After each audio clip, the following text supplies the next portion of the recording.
Welcome back to my channel and myself Aishman Singh.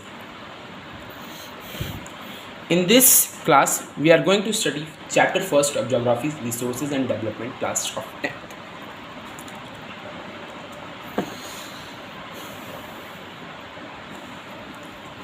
What is resources? Anything which is available in our environment to satisfy the of a human being is called resources. मतलब कोई चीज़ जो कि available हो हमारे around और environment में और जो सेटिस्फाई हो ह्यूमन बीइंग को, उसी को हम क्या कहते हैं? रिसोर्सेज कहते हैं. Like this example,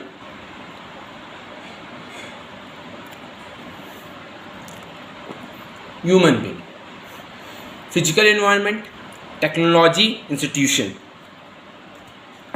Types of resources. Resources having two types: natural, human made, and natural having two types: renewable, non-renewable. Resources having two types: structures and the institution, quality and quantity. And renewable having two types: continuous or flow, and biological. Non-renewable having two types: recyclable, non-recyclable. And biological having two types: forest and wildlife. Okay. Now, what is biotic and abiotic? Biotic is a living things like plants, animals, bacteria, fungus, and the protists. And abiotic is non-living things: water, soil, air, minerals, light. Okay. Now we are going to discuss natural and man-made. Okay. What is natural? Those resources available in the nature in the large quantity. जो resources available होता है nature में large quantity के through, in the large quantity, और these resources may or may not be used directly. Like example, oil, rocks, tree, soil, etc. And what is the man-made? Those resources which are created by human for their well-being.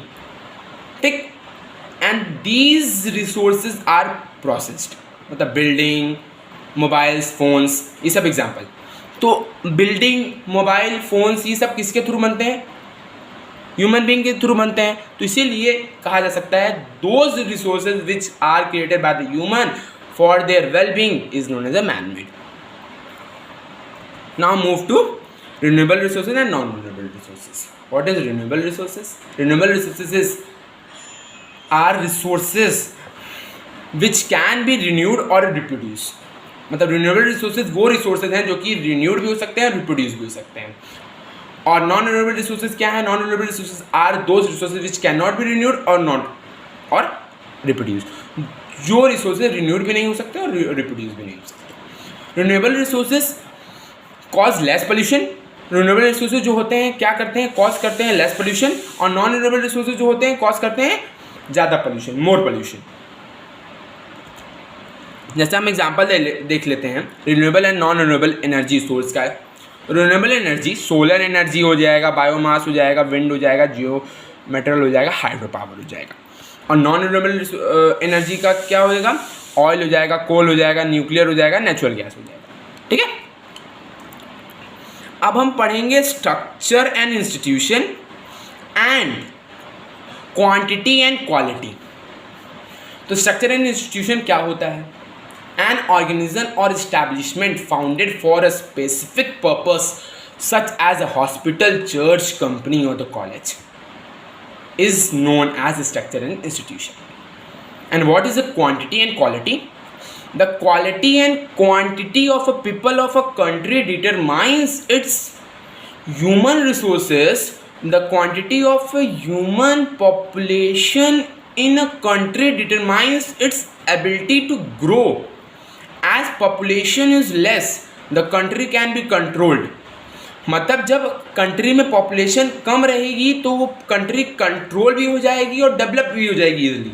But when the population is more it is hard to develop. जब country में population ज़्यादा रहेगी तो हमारा it is hard to develop. Is known as quantity and quality. What is recycle and non recycle? Recycle क्या होता है? Recycle जैसे newspaper, aluminium, office paper, glass, बोतल, जार्स, ये सब क्या होते हैं? ये सब क्या होते हैं? ये सब हमारा रिसाइकिल हो जाएंगे। मतलब चिप्स का पैकेट, प्लास्टिक, पेपर टॉवेल, ये सब क्या होंगे? लाइट, फ़ोन, फूड, ये सब क्या होंगे? ये सब तो रिसाइकिल होंगे नहीं, तो ये कहलाएगा नॉन रिसाइकिल। अब हम पढ़ेंगे what is forest. A forest is a community of trees, shrubs, herbs, and associated plant and organisms that covers a considerable area that use oxygen, water, and the soil nutrition as the community attain maturity and they reproduce itself. Forest क्या है?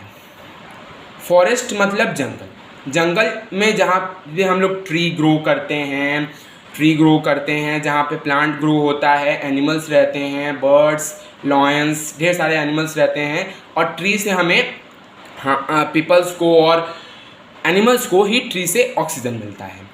और tree और animals और trees को क्या requirement होती है? Water. Animals पानी पिएगा, फूड लेगा, तभी तो जिंदा रह पाएगा। तो इसीलिए हम कह रहे हैं a forest is a community of the tree, shrubs, herbs and the associated plant and the organism that covers the considerable area that use oxygen, water and the soil nutrition। मतलब एनिमल्स जो होते हैं forest में, उन लोग को nutrition चाहिए, और क्या चाहिए? वाटर चाहिए। और प्लांट को क्या चाहिए? प्लांट को वाटर चाहिए। और एनिमल्स को क्या चाहिए? न्यूट्रिशन चाहिए, वाटर चाहिए और ऑक्सीजन चाहिए। ऑक्सीजन हमें कहाँ से मिलेगा? प्लांट से मिलेगा और ट्री से मिलेगा। तो हमें ट्री को कट नहीं करना चाहिए, सेव करना चाहिए। तो यही हमारा it is known as forest. अब हम पढ़ेंगे what is wild life. Wild life is all non domesticated animal. मतलब जंगल, मतलब वाइल्ड लाइफ मतलब जंगल। जंगल में क्या रहेगा? एल्जेब्रा रहेगा, एलिफेंट रहेगा, टाइगर रहेगा, लॉयन रहेगा, बियर रहेगा, ढेर सारे एनिमल्स रहेंगे। इसमें क्या कह रहा है? Wild life is a non domestic animal. इसमें रहेंगे non domestic animals including mammals, birds and fish which may not be hunted, control by the laws and regulation. वो हंट भी किए जा सकते हैं, हंट नहीं भी किए जा सकते हैं। किसके through? As a control by the laws and regulation के थ्रू।